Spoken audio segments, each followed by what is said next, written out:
Sir Andrew. Yeah, man. Look at that. Both started talking at the same time now. That was pretty special. So, Yeah. How you doing? You good? yeah, very good. Very good. How are you? Excellent. And Davidocious, actually. Not sure where that's from. Bit of a throwback to something, but yeah, all good. And hello to everyone out there. So see people kind of filing in. We've got some pretty prompt people on our show now. We get some people kind of lined up beforehand. So it's nice to see coming through, and a few new faces there as well. One new faces, we can't see you, don't panic. You're just sitting there with a camera on. We just see names. So welcome to the Digital Growth Show. How's your week been, mate?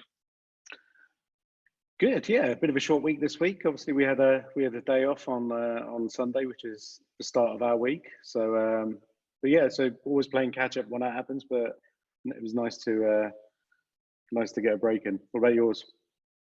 Yeah, I'm sure you didn't have a day off though. To be fair to everyone out there, I imagine you're working on something. I was working on something, but it was still technically a day off. It's fine. Yeah, it's not technically a day off. That's it. Yeah.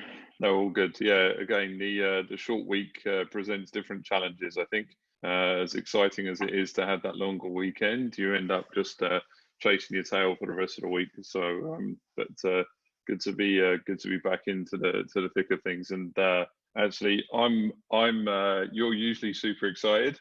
I'm massively excited about the show today. So yeah, kind of. I think a topic that probably comes up roughly 8 times a day at the moment.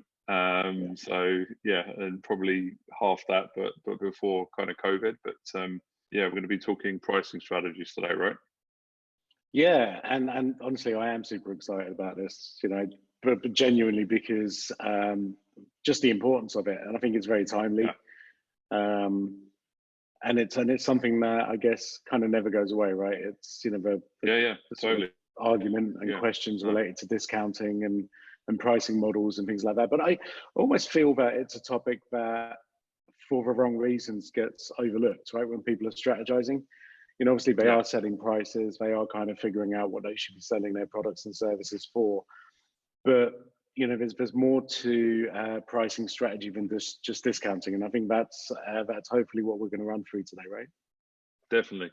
One thing just before we get into that, I'd like to suggest that we start doing some merch, some Digital Growth Show merch, and the first one's going to be just our iconic little favicon, and then you saying super excited underneath. So I think gonna get that merch up and running. All right. Nice. So, but no, before we kick off as always, guys, for those of you that are new, we try to make this show as interactive as we can, obviously. So by all means, use the Q&A functionality or the chat functionality. Should be located at the bottom of your screen. If you've got a question, you've got a comment, it can be super specific to you or kind of highly generalized. We'll do our best to help out and answer. And as always, if you want to connect with us, just connect with us on LinkedIn. And I'm pleased to say that we actually are now podcasting this show as well. So the show itself, the Digital Growth Show, now has a podcast, and that's in the process of being put up, and you can find that it's gradually populating sort of different kind of various podcast channels at the moment. You can definitely get it on Spotify, and I think Apple should be in the next few days, Google the next few days. So yeah, just you can if you haven't had enough of us watching the show, you can now listen to us as well in the car or in bed when you're sleeping. Nice. Oh dear, that's just thrown me right off. Thanks, Andrew. That's all right. That's fine. That's just think of my booming voice sending you to sleep, everyone. So there we go. Nice. No, so yeah, I think the podcast actually we've already had some listens. That's what it's called, right? So we had some listens already on Spotify, which is quite nice. So yeah, maybe people haven't had enough of us. But anyway, guys, whatever, we're going to try as hard as we can just to make sure that we're embedded in your lives. So so if you do think of a way where we're not doing that, just let us know as well. But Andrew, let's crack on. Yeah. Let's crack on. All right. So pricing, right? So yeah, I guess when we're talking about kind of pricing strategies, and both of us work with clients who, for them, nothing's really changed, right? They don't really even need to think about a pricing strategy right now. Obviously, we're still in the midst of COVID, and things, numbers seem to be picking up all around us. But for some businesses, their businesses, I'd say, kind of ultimately very just price or discount focused. And for these guys right now, they possibly don't need to kind of rethink their strategies, right? I mean, what are your thoughts? Yeah, no, I mean, I think, this obviously is a huge subject, right? So if we look across, we might look at it either from a B2B angle or a B2C. It may be product orientated or service orientated. But as you mentioned, as much as we're going to run through kind of that pricing strategy today, some whole business models are based on, the price that they're thrown in at. So, I mean, when you and I were kind of running through our show notes, we were thinking of some of those global brands like Primark, like Aldi, or possibly Viva here locally. So their whole, kind of promotional activity is driven by price sensitivity. It's driven by discounted environment, still good value, and good quality products, but at a kind of far discounted rate. So these guys, you could almost say would benefit from current situation, because obviously people are looking to reduce their overall expenditure and overall costs. And I think that's fairly straightforward from a kind of B2C model, or kind of consumer. I mean, what do you think about from B2B model? Where is that? Where do they fit at the moment, do you think? Yeah, I think it's more challenging for for those types of companies that aren't discount led, right? And again, from B2B perspective, we were trying to think earlier, like, is there anyone that really kind of comes to mind when we're thinking out about B2B businesses, like your Groupons, like your Primarks, your Aldi's, these guys. Nobody really sort of comes to mind as someone who's very kind of, I guess, discount oriented or discount focused as a business, right? Yeah. And and we see in the B2B world, we see things like freemium models, which I guess in some respects, is discounted, or is it? I mean, again, some of these freemium models have some sort of time limit on there, or they have a very kind of starter-based offering. HubSpot, perhaps in that respect, who have got very kind of low entry level, software kits, I guess, more than anything else. But yeah, other than that, I think we both kind of struggled about, kind of seeing if there were any businesses like that. But guys, like, actually, if you guys can think of any, then, feel free to kind of send it through, and we'll have a chat about that. But I guess, we're talking about, this is their entire business model, not the kind of sudden shift during COVID where they're slashing prices. I mean, like Udemy are slashing prices on digital courses, or day trading. That seems to be quite popular at the moment. But yeah, I mean, it's more of kind of what was their approach firsthand. But yeah, let us know. Yeah, so I think, and for many people, pricing and discounting and stuff like that isn't really a new phenomenon, right? So just because of COVID, and just because maybe times are tough right now, for many this is still kind of every day, right? And I guess, and I think you've been in a region maybe longer than I have, so I guess a lot of discounting, negotiation, and things like that are kind of very much kind of embedded in cultures as well, right? Yeah. I kind of felt early on here it was a very different way of kind of selling and being out in the market. I think he kind of coined it a bit of souk mentality, in the sense that you could be down the souk buying a watch, or you could be negotiating a $500,000 deal or $1 million deal. The mentality is almost the same, where somebody needs to be happy with the deal, right?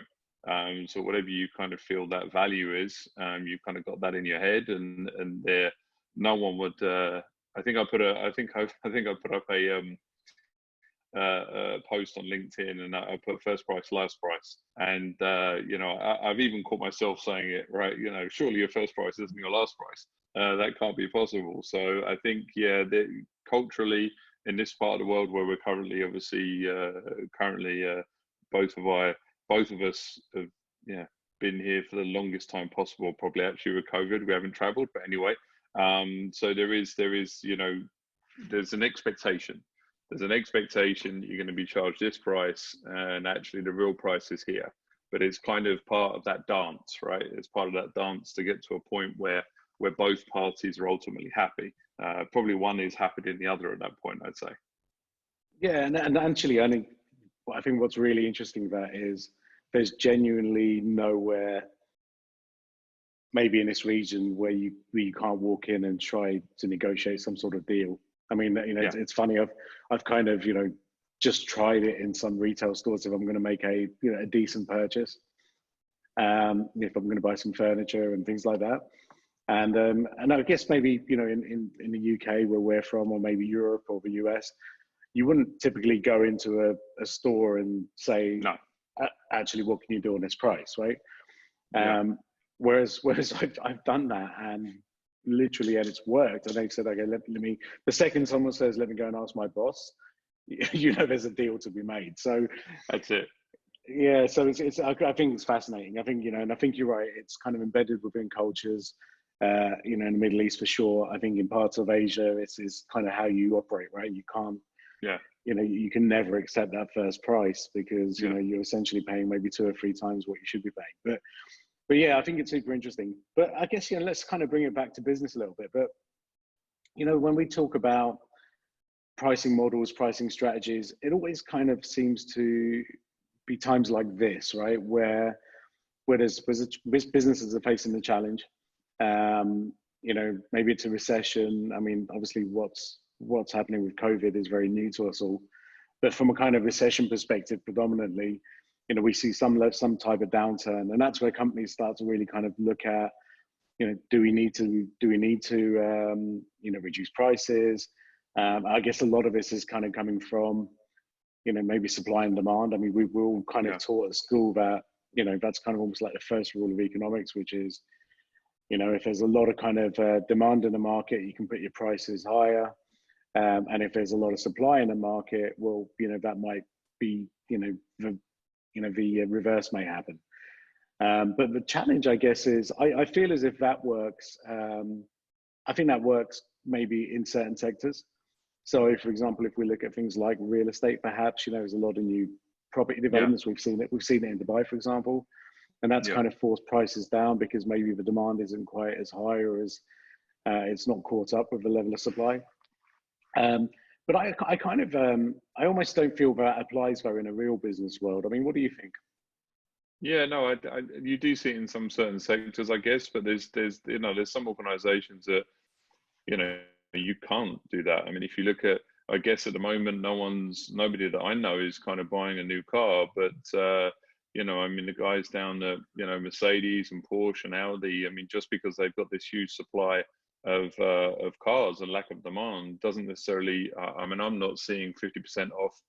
There's no G-Wagon in my driveway at the moment. Yeah. And that's, you know, there's kind of that, they haven't obviously, you know, I mean, that just, as you said, from an economic standpoint, I mean, it unless you're in a position where you're, you know, liquidating stock, or you're completely overstocked, or you just have to, you know, the kind of creditors are in, and they need to make some sort of cash out of this, and obviously it's a sad situation. But that's only real time. You see this kind of massive slashing across, you know, the kind of business environment, right? I think you're 100% right, and I think that's really important. And again, maybe that's, you know, those examples were very much kind of, you know, luxury product examples, but you know, but there's a reason why they do it, and the reason why they do it is because they don't want to hurt their brands. You know, they've basically, you know, spent decades and decades and decades kind of building, you know, brand equity, brand perception. And I guess the second you start sort of discounting those things, then, you know, it becomes dangerous. And we did speak about this, obviously, you know, pre-show in terms of, you know, the emails that went out and in terms of our content. But, you know, I think that's one of the kind of key sort of challenges here. But what do you do in an industry, Andrew, where everyone seems to be discounting? You know, all of your competitors You know, everyone kind of, you know, they're reducing prices, they need business. You know, what happens in those kinds of scenarios? Yeah, I mean, look, that's a reality. So, I mean, even in our own industry, we saw it. You know, we saw how, you know, people were actively publicizing the fact that they were discounting. So it wasn't even so much a point of a negotiation; it was the start of a conversation, which I think is a dangerous trend, you know, to kind of start. I mean, I think the thing is that obviously from a company perspective, there's a lot of responsibility associated to activity, and some people may feel, well, I need to sell, and far better that I sell at a discounted rate than no sale at all. And I think, if anything, I hope that by the end of this show that kind of mentality disappears, because obviously towards the end of the show we are going to talk about some of the, you know, the kind of solutions to this, right?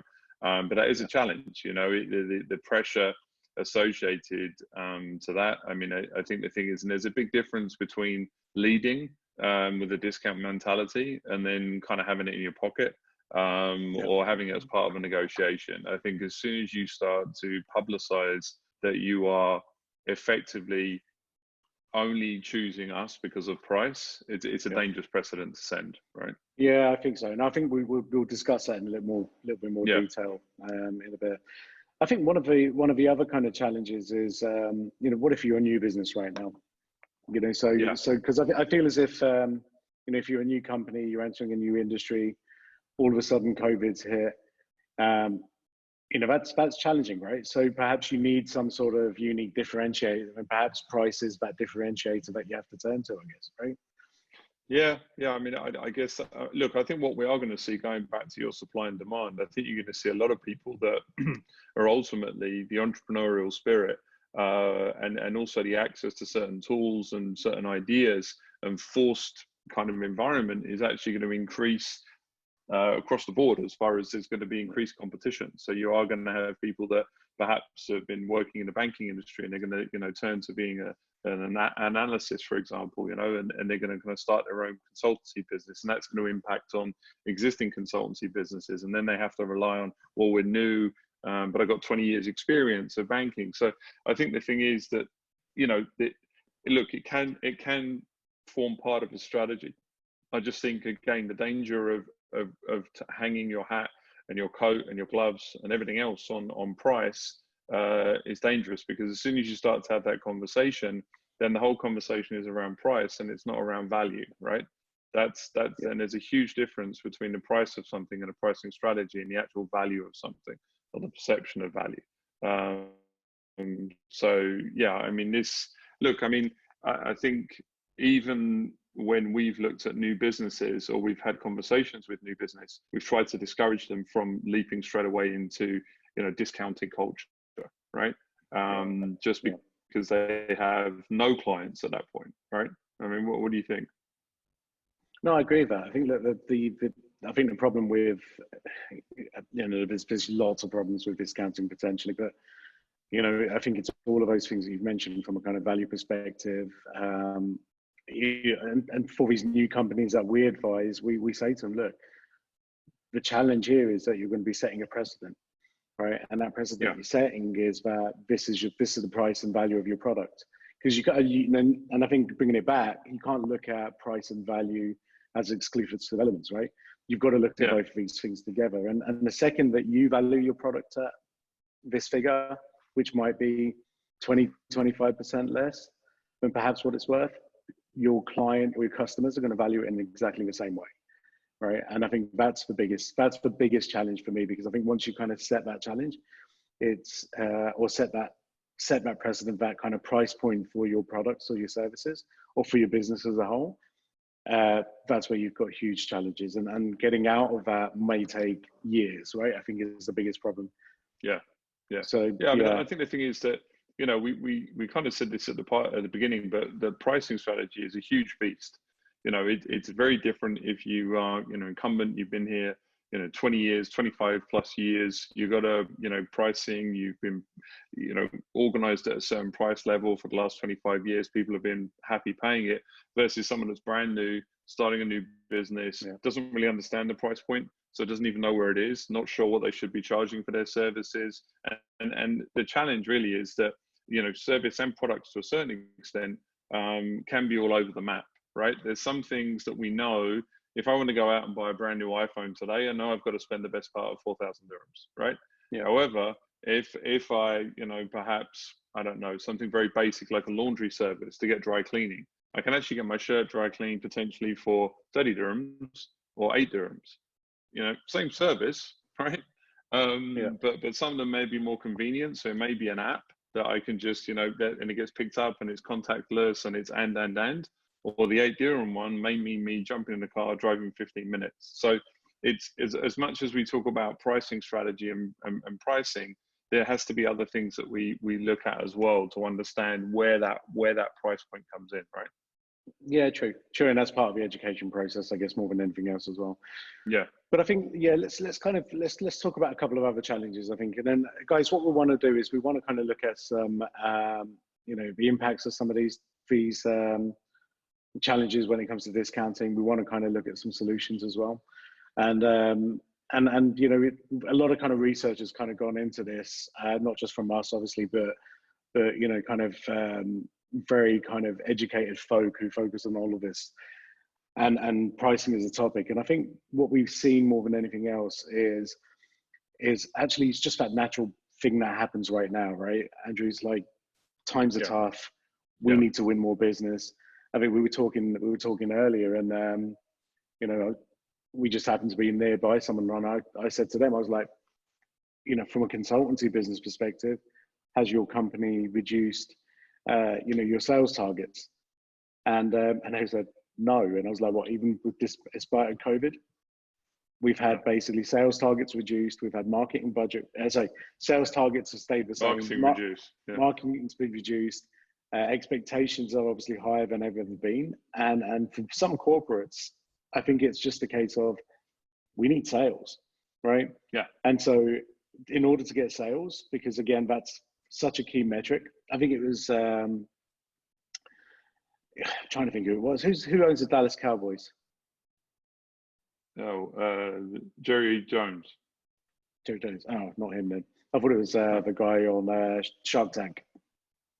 No, he owns the Dallas Mavericks, right? I think it's Mavericks. The basketball team. Okay. Yeah. Right. So Mark Cuban, that's him, right? Mark Cuban, I think, you know, it's funny. I've watched so much of his stuff, seen him in South by, and the number of times he turns around and basically turns around and says, hey, if you've got a challenge in your business, sales basically covers all of those, right? So it's literally generate sales, generate revenue, and all of those problems that you've got kind of underlying in your business get covered. And essentially, I think that's kind of what's happening now, because people are being told, hey, your sales targets are your sales targets, and these aren't reduced. Yeah. But you're expected to go out and produce the same, even though the world around you potentially is falling apart. Yeah. You know, and I think that's, you know, that's one of the things. But I guess what I wanted to ask you is, you know, for those companies that are discounting, this isn't just okay, you know, we're going to discount. If everyone else in your industry is also discounting, what happens then? Well, I think the challenge with that is that, you know, the whole, you start to devalue what you're really offering, right? So as soon as you start to see, you know, that kind of discount mentality that kind of creeps in, you completely start to devalue what you're offering, and then you can never claw that back. So the challenge is, but actually, let's look at the actual numbers though, right? So say, for example, we make a decision tomorrow and we say, right, let's discount all of our products and services by 20%. Okay. Yeah. Now our next competitor gets wind of the same, and they say, right, do you know what? Nexa have just reduced their prices by 20%. In order to compete, we're going to have to do the same, right? And then that essentially creates a domino effect where maybe perhaps everyone in our industry that we compete with suddenly start reducing their prices, right? The net impact of this is that everyone is essentially still selling the same, right? But they're actually making 20% less. Yeah. And this is that's the point I was getting at, right? There's real, because actually differentiating yourself by price is probably one of the weakest ways to differentiate yourself, because anyone can differentiate by price, right? Even companies who potentially will lose money by discounting to that level may still do it because they still need revenue, right? For the reasons that we just said. So yeah, look, the challenge is, even if you discount down by that 20-30%, there's no guarantee you're still going to get sales at that point. Yeah. So then how far do you slide, right? So I think that's also the challenge. So if you've made that decision to start discounting, and you say, your competitors are kind of releasing those discounts, they're getting into a bit of a price war. At what point does it end? Because, as you said, in all honesty, when you reach a point where you're barely covering the minimum, that's not an enjoyable space to be in, right? Yeah, and I think that's such that's such a good point, because again, you can discount now, but if everyone's doing it, you're just gonna have to keep discounting. If that's your strategy, that's what happens. And yeah, actually, some really good examples. It's a short. Sorry, go on now. Yeah, no, I was going to say some good examples, like when when businesses like Groupon, we mentioned Groupon earlier, but when they first launched, their model was that, look, we're going to basically allow businesses, whether it's restaurants or whatever it was, to offer discounted prices to their clients. And what they were essentially doing is making a margin off a difference, right? So if they were offering, I don't know, 50% off, but they were selling 100 tickets, it was, group buying and it was bulk buying. For, to be able to enable that, they were going to take 20%, 30%, 40% off that margin that was basically left.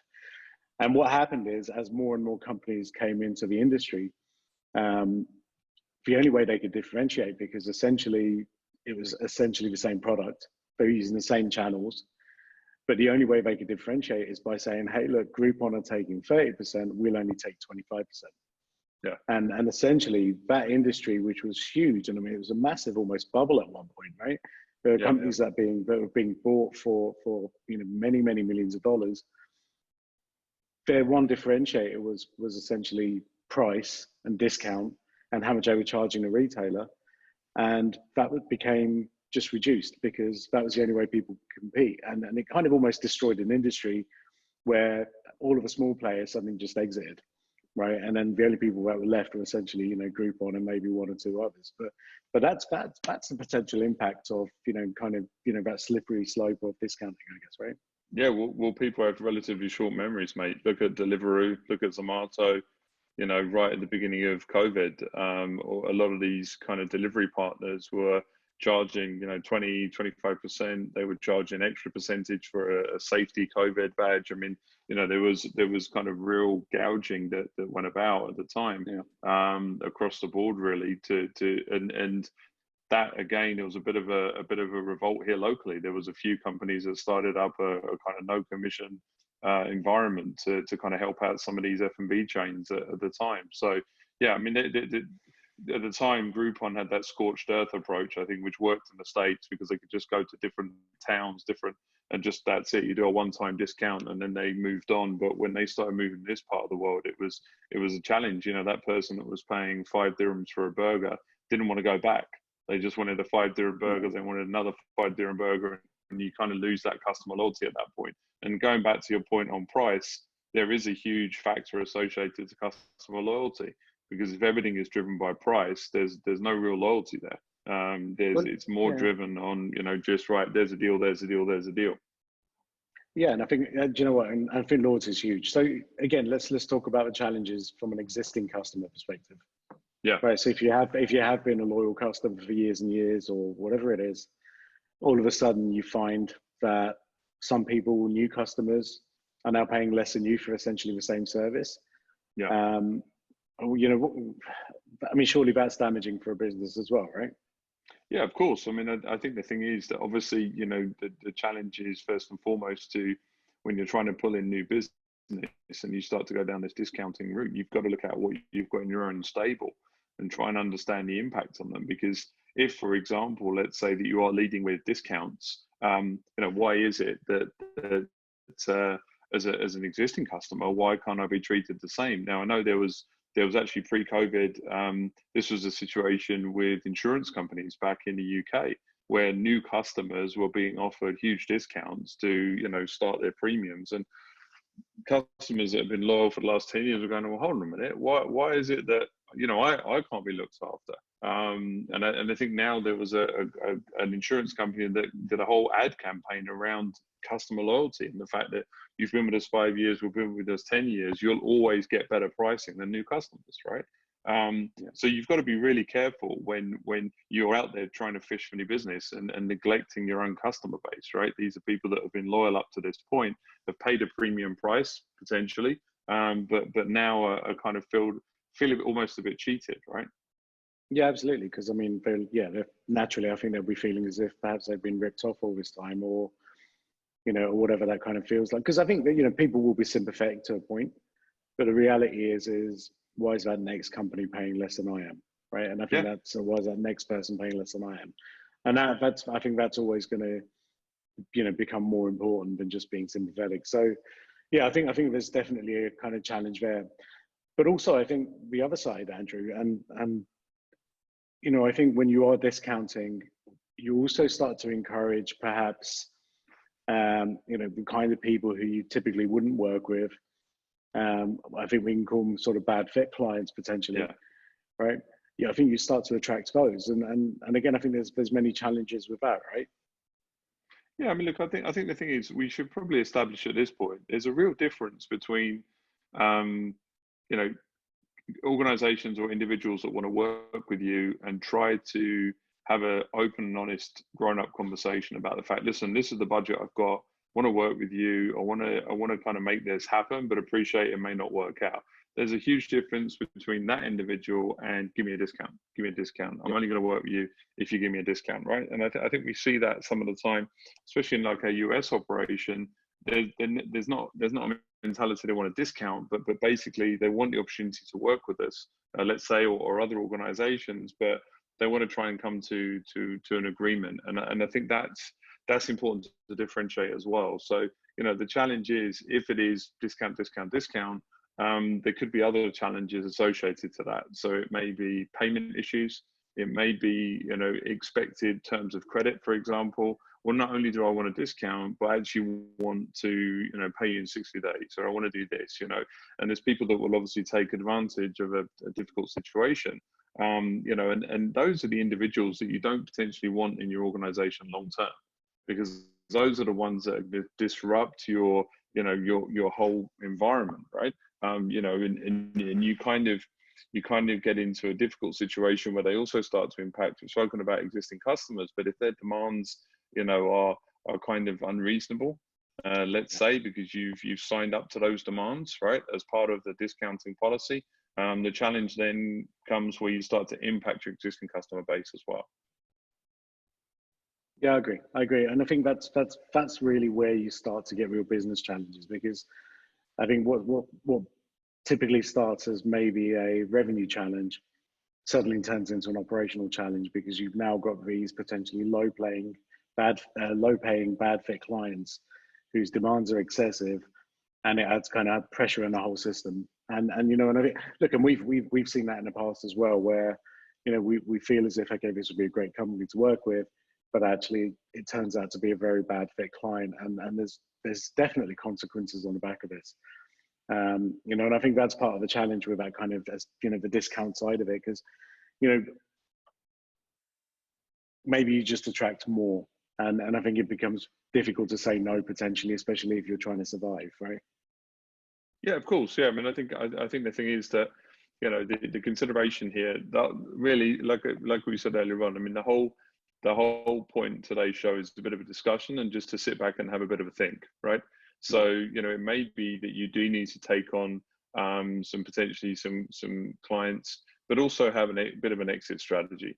So if it is a short-term kind of fix, as it were, to keep the fires burning, right? To keep those fires burning, it's looking at other opportunities to implement, and then obviously build an exit strategy to start to change that client culture, as it were. And we said the bad fit. The challenge is that for a lot of the time, if you start to pull on these new individuals, it's super difficult to get rid of them because they've got a fantastic deal. So, yeah. I mean, I will use BlackBerry as an example for you, Amit.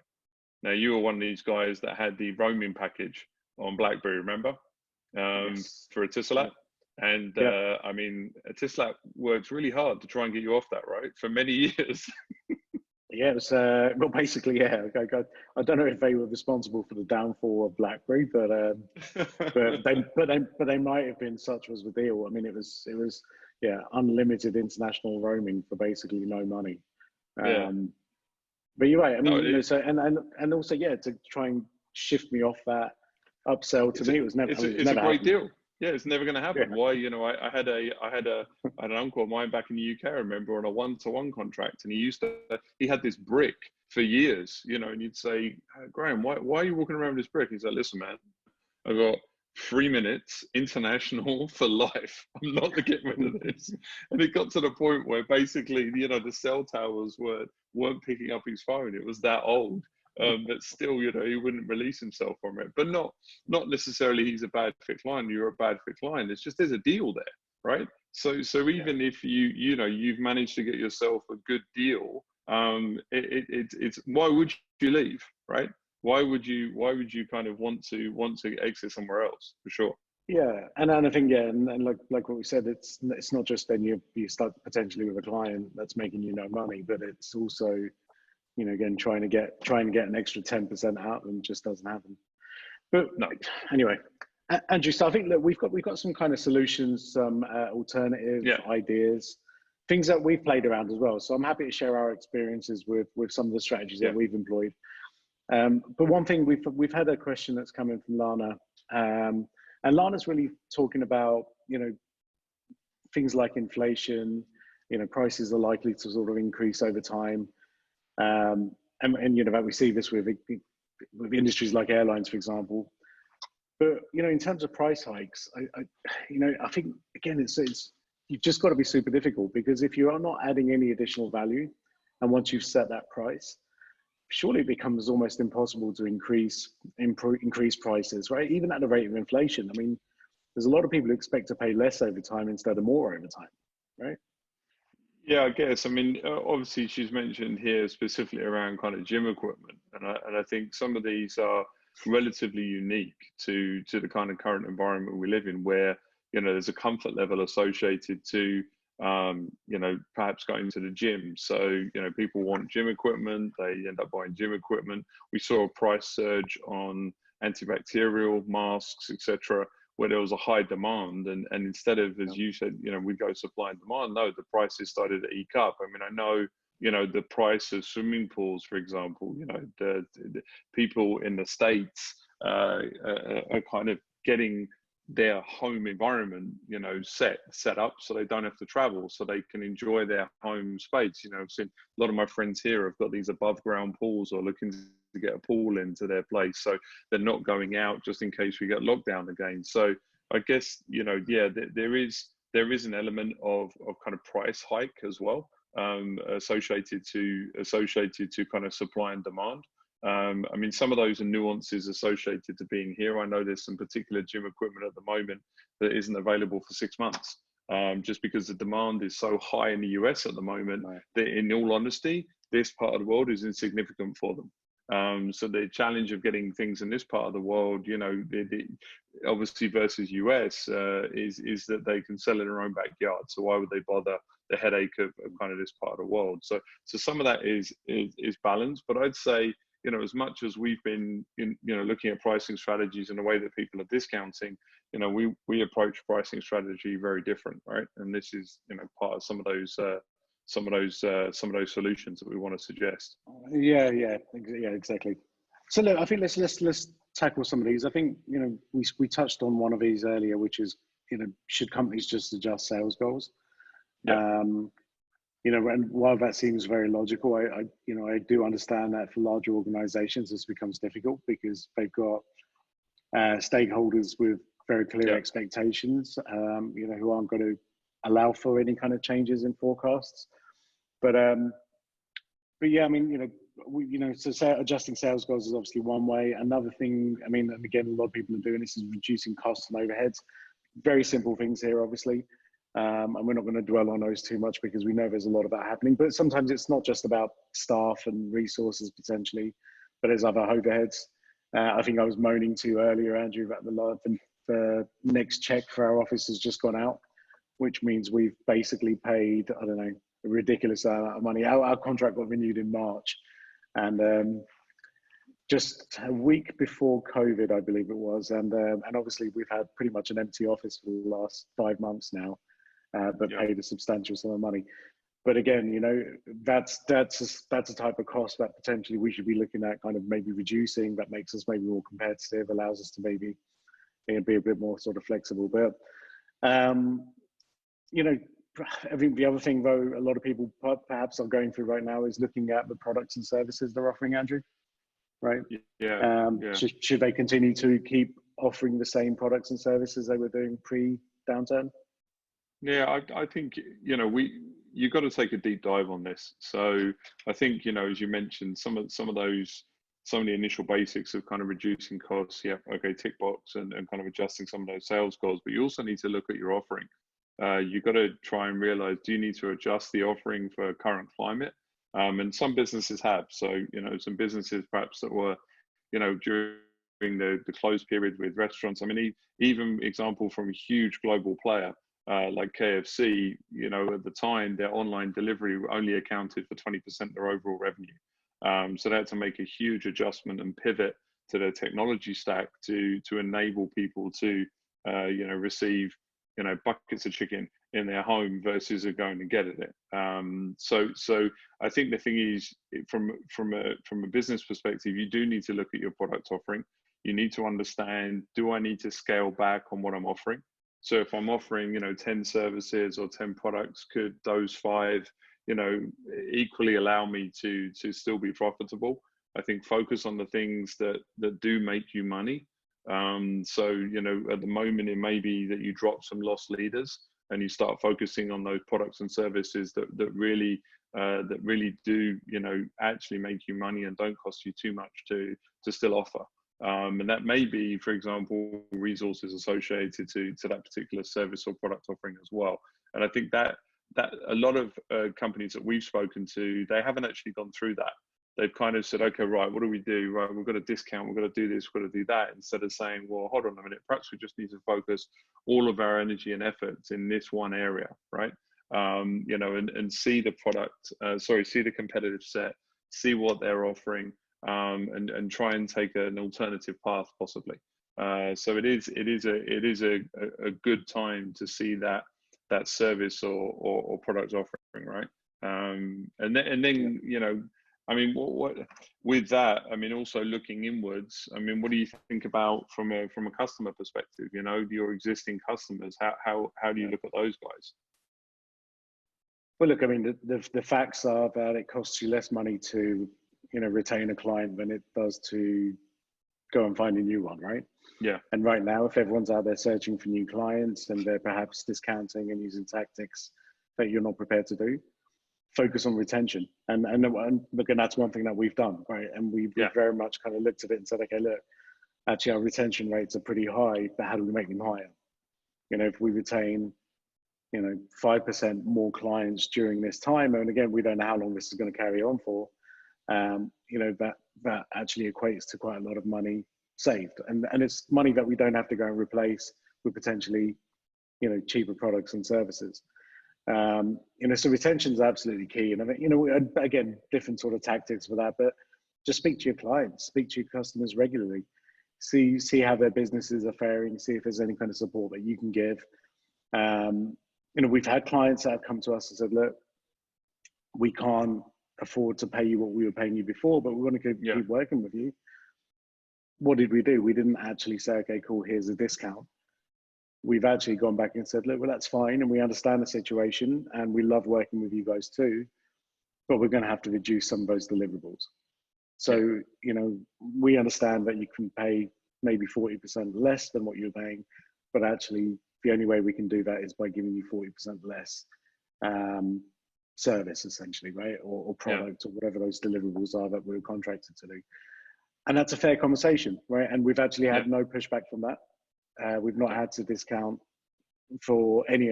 Look, we've not done a blanket discount full stop. Actually, I think that's important to kind of tell everyone who's watching this and listening, because that was, and we're in a highly competitive industry, where the price points can be 500 by one supplier and 500,000 from another for seemingly the same brief, right? And that's it's crazy and it's messed up. And guys, never open a digital agency or any business of that nature, because there's very little fun. Solid bit of advice. Yeah, and we should end the show there. That's the advice. Don't do what we do. Thanks. Yeah, that's it. Yeah. Cheers. But we've seen it, right? We've seen what happens, and so we said, look, if we start to differentiate and discount, this could be catastrophic for us. And we've spoken about all the reasons why already on the show so far. But instead, let's focus on just making sure that, look, if we keep our existing clients happy, what are we going to get? Well, that's going to increase the chances of getting referrals from them, right? And by doing so, you don't have to replace lost revenue, and you're going to lose some clients anyway, because there's people who just simply can't afford to, their businesses are closed now, for example. So, there's going to be some sort of natural attrition that happens there, but it's fine. As long as you can try to limit that, I think that's really important. And again, something that's pretty understated, because very few companies are really kind of doubling down on retention efforts right now. There's a kind of natural lean to acquiring new customers, and I've got to acquire customers by discounting. But look in your own back garden and see who's there, and also take the opportunity, like you said, to reach out and ask for a referral. If you've got happy clients and they've been with you for a long period of time, there's no reason why you can't ask those individuals to refer business into you, or even incentivize them to actually provide referrals to you as well. That's another opportunity to effectively not hurt your bottom line, still acquire new customers, but still keep your customers happy, right? Yeah, and I think there's a couple of other things, because I mean, look, we're not stupid. We know that all of our clients are getting pitched to by other agencies, by our competitors, right? We know this is happening because everyone's on the hunt for new business. And I think one of the points there is, again, if you keep reminding the clients what makes you special, why they chose you in the first place. Yeah. I think that goes a long way. And that's not just, banging them over the head with, with a hammer saying, look, you're working with us because we're the best. It's not about that. It's about basically showing value, demonstrating that value very clearly, even perhaps changing your reporting structures, because reporting structure now is very different to what was important to that business 6 months ago. Whatever it is, be creative with that. I think that's kind of the kind of advice I think I would definitely kind of give to people. I think the other thing, and related to exactly the same topic, and again, maybe not even with in relation to existing clients, but certainly when you're working with or trying to work with new clients, is reminding them of the risk of not working with you. Because for me, I know right now I'd say I'm much more risk averse than what I was prior to COVID. Yes. Every decision I make is done with very, extreme thought and caution, right? I'm really kind of overthinking things, certainly, in some respects. But price isn't my only decision, right? And so what I'm thinking in my mind, if I'm going to invest in something, is actually what's my return going to be? And how likely is it that I'm going to get a return working with the people who are presenting this in front of me?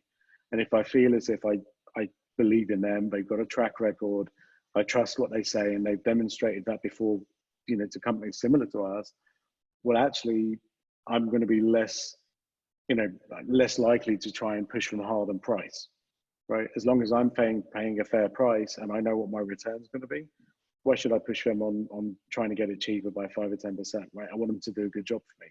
Yeah. Whereas there's a massive risk associated to working with someone perhaps you've not even heard of, someone who hasn't got a strong track record. There's businesses that are collapsing all around us. We've seen that, not just here, across the world. But those kinds of businesses, I mean, how much time do you lose by working with somebody that perhaps isn't going to be around this time next month, right? Yeah. Or this time next year. And again, I think the risk of working with businesses like that is so high, but the risk of doing that right now is even higher, right? Why would you take a risk on your business for the sake of 10%, 20%? You just wouldn't do it, right? So I kind of almost feel as if, look, if you're confident in your own ability to deliver whatever you're going to deliver as a product and service, use that, and use it and say, look, with us, you're getting something that's, guaranteed as such, right? But I think that's important. It's important to kind of highlight these things to clients and prospects as well. Yeah. I mean, what do you think about? I mean, look, if obviously if a company feels as though they do need to offer something, at a lower price point, I mean, how do you think they go about this without kind of devaluing their own brand? I mean, what do you think from kind of ideas and tactics to kind of get that message out there without compromising their kind of integrity? So, I mean, again, it depends on the business, but try and repackage your product, right? The thing is, if someone's having a sales conversation with you, then they've got money to spend, right? Yeah. Does it have to be the same thing that potentially they're looking to spend it on, in terms of like 100% fit? Can you reduce some of those deliverables, like what we've done, perhaps, with some of those clients that have requested it? But I just do feel it's dangerous to say, look, okay, fine, we were charging, X, 1,000, and now we're going to charge 500, right? Because that for me makes no business sense. And those margins are important. If you're not making margins, then why do it?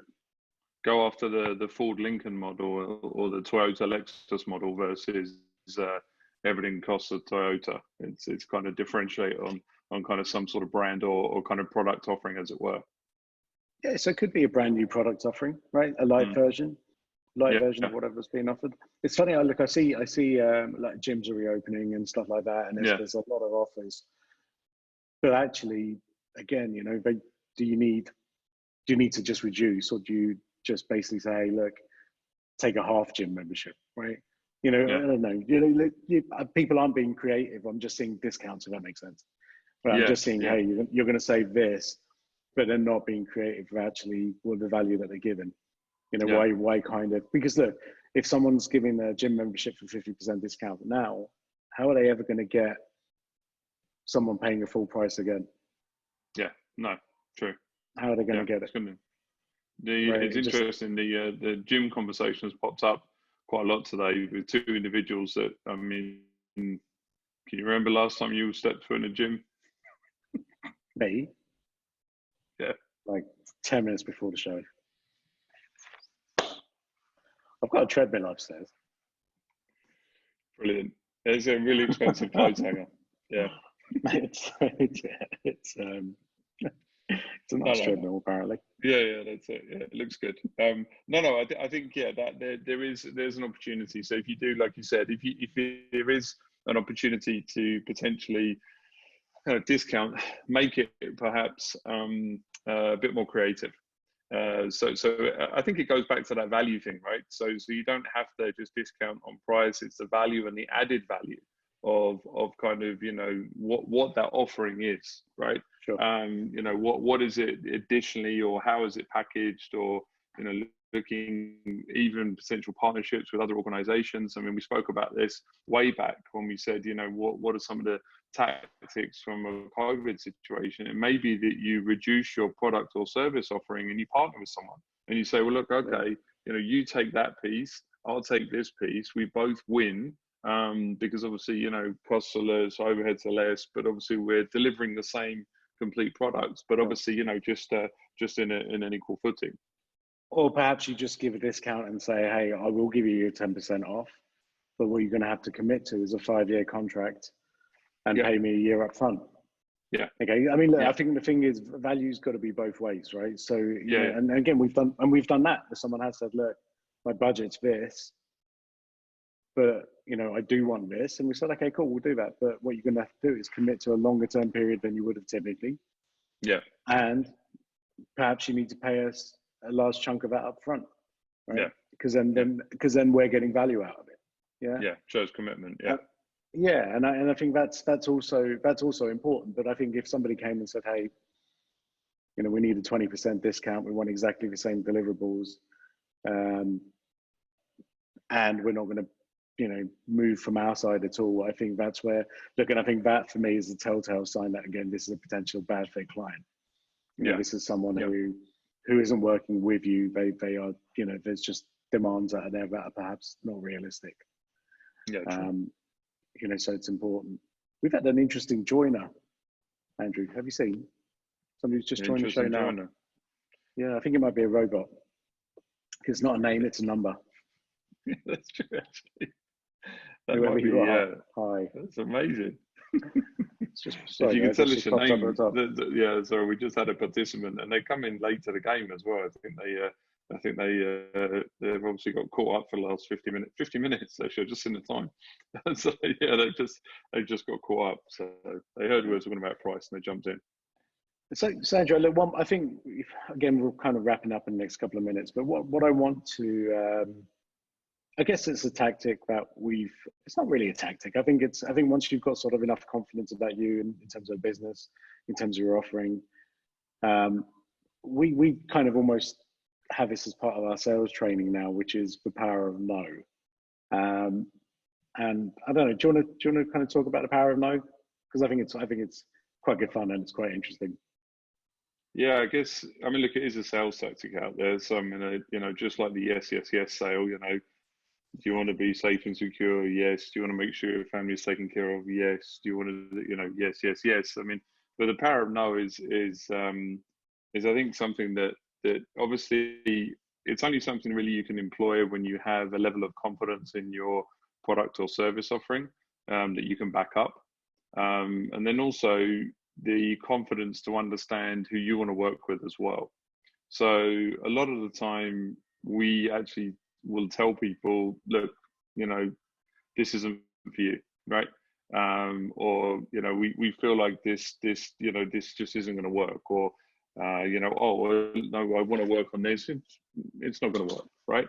So however we position that, when we say the power of no, it's basically effectively a soft rejection, right?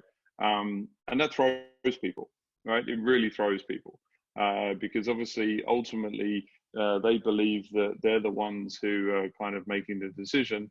And when the tables are turned, it becomes quite an interesting dynamic. So yeah, it's not. I guess it's that whole nightclub thing, right? When I'm queuing up beside a nightclub, no, you can't come in. Sorry, no, you wouldn't like it in here. It's not for you. No, but I think it is. I think I've heard good things. I think I should definitely come in. No, I'm sorry, no beers allowed. You're talking about now or 20 years ago, Andrew? Oh yeah, now I get it. Definitely. That's not. Yeah, now it's probably something wildly different. Yeah, it's definitely not a nightclub that I'm not going into. But the point is, again, we're talking about, from a supplier. This show obviously very much is kind of like, you're a supplier of a product or a service or whatever it is, right? You're a vendor. And again, the pressure that we're getting asked, or businesses, but we'll get asked in terms of, look, can you reduce your price? Can you do this? Can you do that? Our payment terms are, 90 days. I know that you as a company want us to pay now, but actually we're not going to pay for 3 months. This is really where the power of no really comes in. And again, it's not just it's not about being arrogant. I think that's really important to point out. The point is that actually, if there's a deal on a table and it doesn't suit your business, say no. Okay. Yeah. And don't be afraid to say no. I think is the most important part of this, because 9 times out of 10, if that client does want to work with you, they'll come back to you, and they'll come back to you within a matter of days and say, I've changed things from my side. I can now work to your payment terms. I can now accept the price that you've offered. Things just happen magically, behind the scenes. But again, it comes down to making sure that obviously you're comfortable and confident in what you're delivering. You've been, incredibly professional throughout that whole process. you've got a track record. I guess all of these things kind of really matter. But again, and look, we're a 15-year-old business. Yeah. And I think we've seen lots of downturns, right? We've kind of been through it, and we've made a ton of mistakes, right? And some of those mistakes happened in times of recession. So again, 08, 09, we were here. Suddenly business isn't what it was a couple of days before.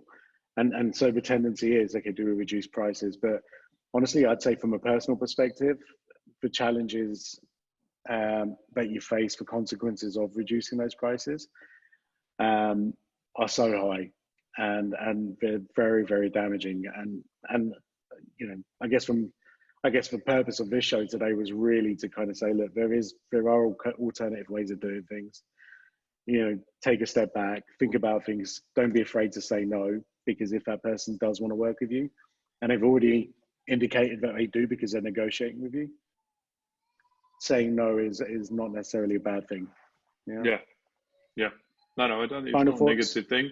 It's just, I look at it like it's not a bad thing. It's not a negative thing. I think, as you mentioned there, the idea today was just to help people kind of think. And obviously, look, we're happy as well. As Amit mentioned there, we've got years of experience. If you want to jump on a Zoom call, connect with us on LinkedIn, by all means, please feel free to do so. Happy to have a chat or kind of bounce around, and kind of see potentially where some of these strategies could potentially fit into your business. The challenge is obviously when we're doing a show like this, we're talking about a very wide topic, right? Across multiple verticals, multiple industries, in various, a lot of you out there working different organizations. But these are kind of some of the strategies that have worked in the past, not only for us, but other organizations that we've coached, that we've consulted with, to help them through some of these times as well. And we did it right at the beginning of COVID. We reached out to all of our existing customer base. We reached out to even prior customers and said, okay, well, tell us your strategy. What is, we're an integral part of your business growth. We're generating business for you. What are some of those strategies? Yeah, absolutely. Cool. I think we should leave it there. I think we're dead on the 60-minute mark, Andrew. Look at that. That's pretty impressive. Good stuff. Cool. So let's wrap up. Guys, thank you very much. Look, thanks for joining, first and foremost. And honestly, I think we're week 16 now, so week 17 next week. It's been really good fun so far. So far, is that? Well, yeah, so far. But the comments and things like that we get, it's they do kind of encourage us to keep going, which is awesome. I think a couple of other things. Ajay, what are we talking about next week? We are talking something that is fairly unique, I'd say. So we really try to keep this show different from other kind of webinars and other kind of shows online. We don't really want to run through the basics. We want to kind of keep it lively. And we are talking about SEO next week. And you may be thinking, well, hold on a minute, mate. We know about that. Well, no, we're talking about something called search engine ownership, as opposed to search engine optimization. So this is a go-to-market strategy that we're employing. Which we've employed for ourselves for the last 7 years. It's been released to clients now as well. So we want to, spread the word of search engine ownership. So we are talking about that, and that again is going to be a direct impact on some of those tactics and some of the things that we'll show you next week. There'll be a direct impact on your business. So yeah, I'm buzzed about next week already, just because first and foremost we know what we're talking about, as opposed to, we like to keep the show kind of bubbling along and keep the audience guessing, I guess, because we like to keep it relevant. But we've planned out next week because we really want to kind of tackle this head on. So yeah, looking forward to next week. Yeah, I think next week's going to be really good fun. I think we and it's almost like if you're going to come to the show and watch it next week, then I think you'll see some really kind of incredible kind of numbers and how this really kind of works and impacts businesses.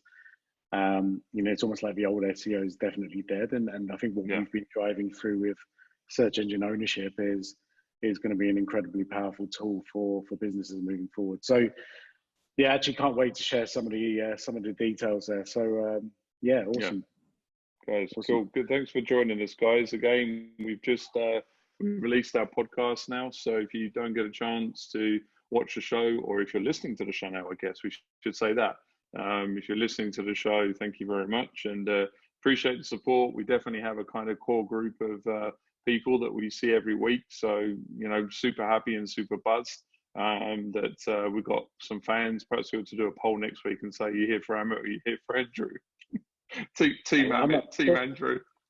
I'm not competing with that beard for a second. I'm like, I can't compete with the hair, mate. I can't compete with the hair. We've got. I think if we asked it on the podcast, it will be slightly different results. So let's see. Maybe we do both. Perfect. No, thank you, Amit. That was great today. Good discussion. Loved it. Yeah, likewise. Thanks, guys. Take care. Have a great week, and try and join in and tune in again next week. Take care. See you later. Bye, everyone. Have a good week.